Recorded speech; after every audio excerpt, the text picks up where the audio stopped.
All right, so we're going to move on here to just a quick discussion of the lymphatic system. So lymphatic system really is part of the immune system. We're not going to cover the immune system in too much detail because the immune system is partially the lymphatic system. It's also partially the circulatory system with white blood cells and so forth. But the lymphatic system is, it's a series, so it's almost like a second circulatory system inside of our body. But rather than carrying blood, the lymphatic system carries what we might call body fluid or lymph. We talked about this the other day. Lymph is the fluid that surrounds basically all of our tissues.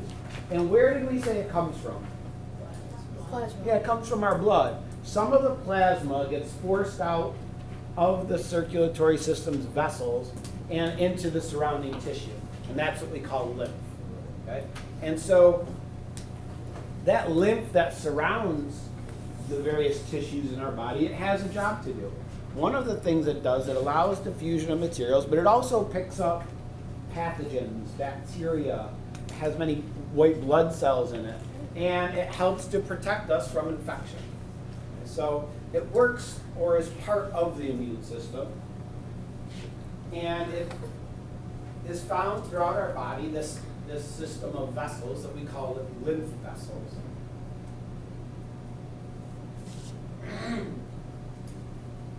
And lymph itself is, like I said, this fluid that circulates around our body. It picks up waste materials, unwanted materials, and helps to get rid of them. And once it gets rid of them, that lymph goes back into the circulatory system to become plasma again. So it's sort of being taken out of circulation, it gets filtered in the lymph nodes, and then it gets put back into circulation to maintain blood volume. What kind of pose is the guy in the top picture? I don't know. So lymph nodes you probably have heard about. Lymph nodes are small, sort of enlarged areas of the lymph vessels, and they contain many lymphocytes, many types of white blood cells that help destroy viruses, bacteria, and so forth. Like, have you ever been sick and like maybe someone feels the side of your neck and says, oh, your glands are swollen, you must be sick? You ever heard that saying? No? Because when you are sick, if you have some sort of infection or strep throat or whatever, your lymph nodes do swell up. Sometimes they become sore. You can feel them on the sides of your neck. You have a high concentration of lymph nodes in your neck and under your arms and in the groin. That's where many of these are located. And so when they are actively filtering out bacteria, they swell up with that lymph fluid, with white blood cells. They're basically helping you to destroy those pathogens that might be in your body. So if we kind of look at some diagrams here, this looks similar to our capillary diagram, but something's been added. So we have our artery that's carrying blood out to tissue of the body, turns into a capillary, and back to a vein. But when the blood gets to the capillary, some of it gets forced out to become lymph in the surrounding tissue. To get that lymph back into circulation, there's another set of these lymph vessels, which will then bring it to a lymph node to be filtered and then empty back out into the blood to reconstitute the plasma. So basically, when, it's not shown that well here, but when the fluid is forced out, it then passes through the lymph vessels into this enlarged area, which is the lymph node.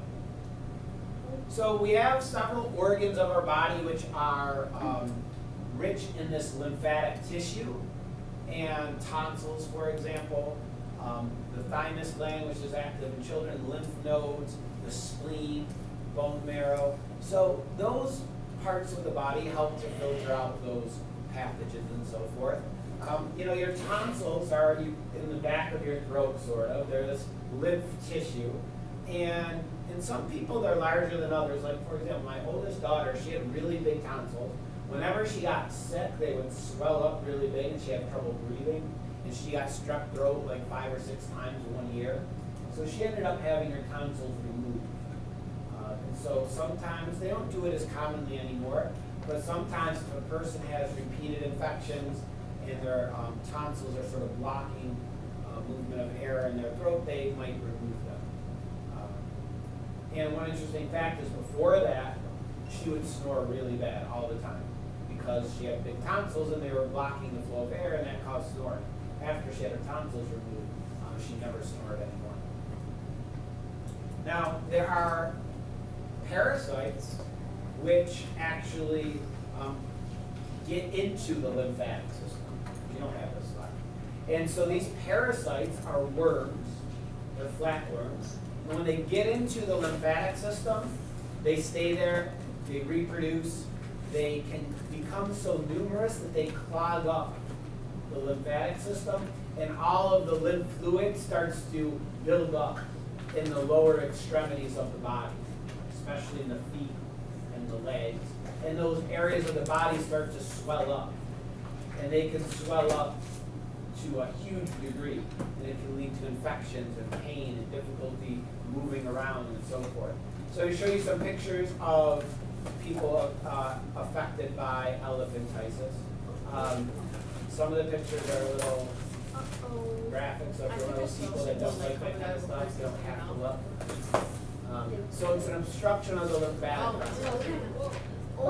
So this swelling in the person's leg is due to this infection. Now people say, well, can't you just drain the fluid? It's not that like there's a big bubble of lymph fluid. It's that all of their tissue is just surrounded by this fluid and it's swelling up, and that's what's causing it. So it's not really great treatment. There's sometimes some medication things that can help people, but this is looks bad, but this is, in the pictures I'm going to show you, is a milder case compared to the ones on the His picture. muscles are huge. So again, here you see another. You could see the difference between this person's right and left leg is extreme because of the swelling in their left leg. There's a really bad example, okay, where a person basically is almost immobile if they've reached that level of infection. That's the most extreme case. That's a person's leg. That's just All swollen up, and they're, Where are his toes? they're down here. That's their toes. How many are there? That's 5. Are So you this is their other leg. You can see in the background. Stop. Wait, that's the right leg?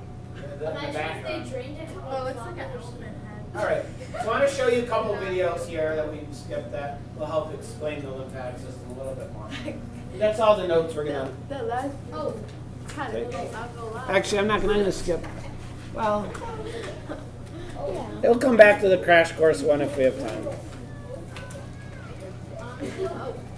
The immune. This is about the immune system in general.